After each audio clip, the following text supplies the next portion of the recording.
قرآن مجید فرقان حمید میں اللہ تعالیٰ فرماتے ہیں کہ بِأَيْدِي سَفَرَةٍ كِرَامٍ بَرَرَةٍ،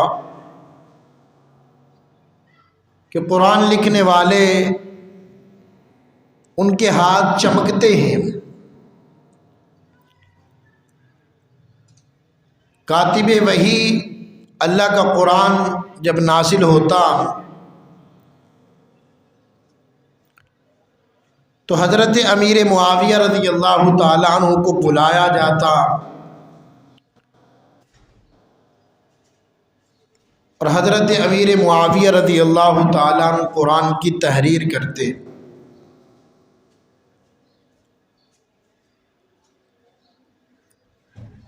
اور آپ کو یہ ایک اور بھی اعزاز حاصل ہے، جیسے حضرت ابو بکر رضی اللہ تعالیٰ عنہ کو ایک اعزاز حاصل ہے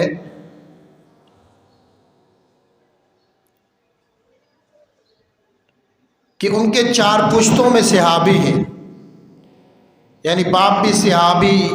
خود بھی صحابی، اور پھر بیٹا بھی صحابی، پوتا بھی صحابی۔ تو حضرت امیر معاویہ رضی اللہ تعالیٰ عنہ کو یہ اعزاز حاصل ہے کہ باپ بھی صحابی، خود بھی صحابی، والدہ بھی صحابی، بہن بھی صحابی، صرف صحابی نہیں بلکہ نبی کی بیوی ہے۔ اور صحابی ہونا یہ بہت بڑا اعزاز ہے۔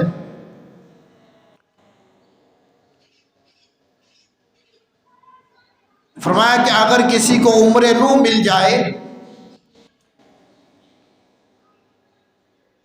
اور وہ عمر نوح 1780 سال لکھی ہے البدایہ والنہایہ والے نے، کہ اگر کسی کو عمر نوح مل جائے اور وہ 1780 سال عبادت ہی کرتا رہے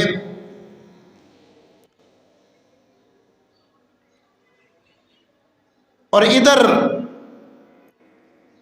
ایک ایسا آدمی ہو کہ جس نے صرف نبی کو دیکھا اور کلمہ پڑھا اور دنیا سے رخصت ہو جائے، صحابی کا یہ درجہ ہے کہ 1780 سال عبادت کرنے والا اس صحابی کے درجے کو نہیں پہنچ سکتا ہے کہ جس نے صرف اللہ کے نبی کو دیکھا ہے۔ صحابیت اتنا بڑا اعزاز ہے۔ میں آپ کو مثال دے کر کے سمجھاتا ہوں کہ ہمارے یہاں پہ کوئی اللہ والا ہو، کوئی پیر ہو، کوئی بہت ہی بڑا ہو،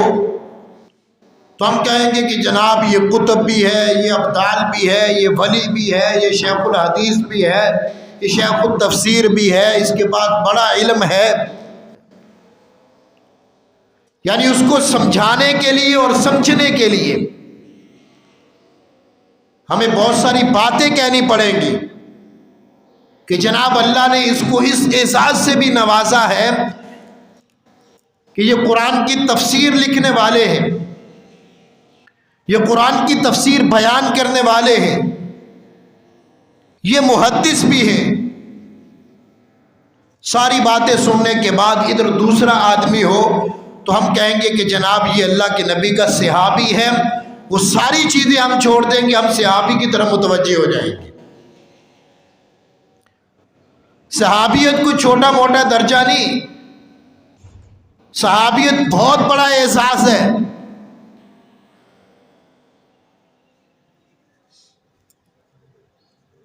کائنات میں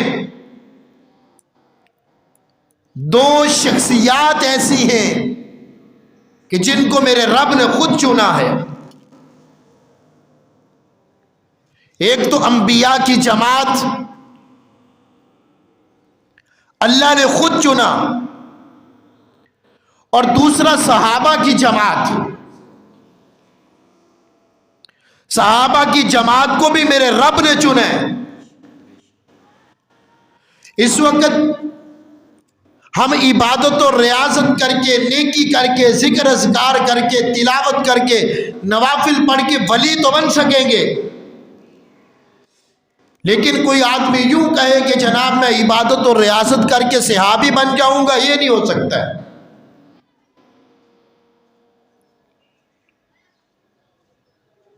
اور صحابہ کی شان میں اللہ بڑا حساس ہے،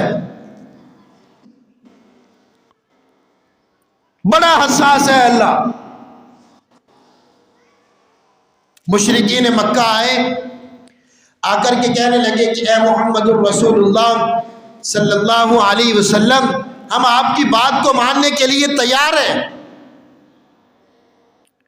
لیکن ہمارے کچھ مطالبات ہیں،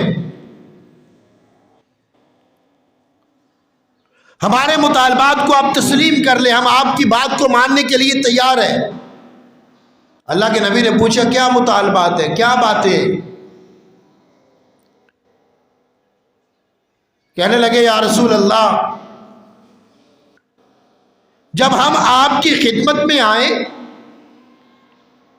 تو یہ جو آپ کے غلام ہے، یہ بلال کل تک ہمارا غلام تھا، آج آپ کی مجلس میں معزز ترین بن کے بیٹھ گیا ہے، آج جناب بیت اللہ کی چھت پہ کھڑے ہو کر کے اذان دیتا ہے،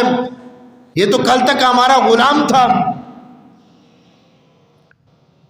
آپ ان غلاموں کو اٹھا دیا کرے، اس لیے کہ ہماری انسلٹ ہوتی ہے، ہماری توہین ہوتی ہے۔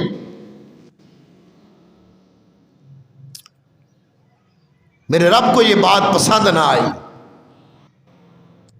کہ ہوں میرے نبی کے صحابہ اور کافر یہ بات آ کر کے کہہ دیں۔ اللہ نے میرے محبوب پیغمبر کو کہا کہ محبوب یوں نہیں کرنا، اور قرآن میں کہہ دیا۔ ذرا اس کو دوسرے انداز میں سمجھیں کہ کوئی آدمی میرے پاس آتا ہے اور چند لوگ میرے پاس بیٹھے ہوں گے، وہ آدمی آ کر کے مجھے کہتا ہے کہ مولانا آپ ان کو اٹھا دیں، میں نے آپ سے بات کرنی ہے، یا آپ علیحدہ ہو کر کے میری بات سن لیں۔ اب دونوں باتوں میں بیٹھنے والوں کی توہین ہے، آنے والے کو معزز سمجھا اسی لیے تو ان کو اٹھا دیا، آنے والے کو معزز سمجھا اسی وجہ سے آپ خود کا اٹھ کر کے علیحدہ ہو گیا۔ اللہ قرآن میں کہتے ہیں محبوب نہ تو ان صحابہ کو اپنی مجلس سے اٹھانا ہے اور نہ ان کے پاس سے اٹھ کے جانا ہے، اگر اپنی مجلس سے ان کو اٹھایا تب بھی ان کی توہین ہے، اگر خود ان کے پاس سے اٹھ کر کے گئے تب بھی ان کی توہین ہے، اور میں رب ان کی توہین گوارا نہیں کرتا ہوں۔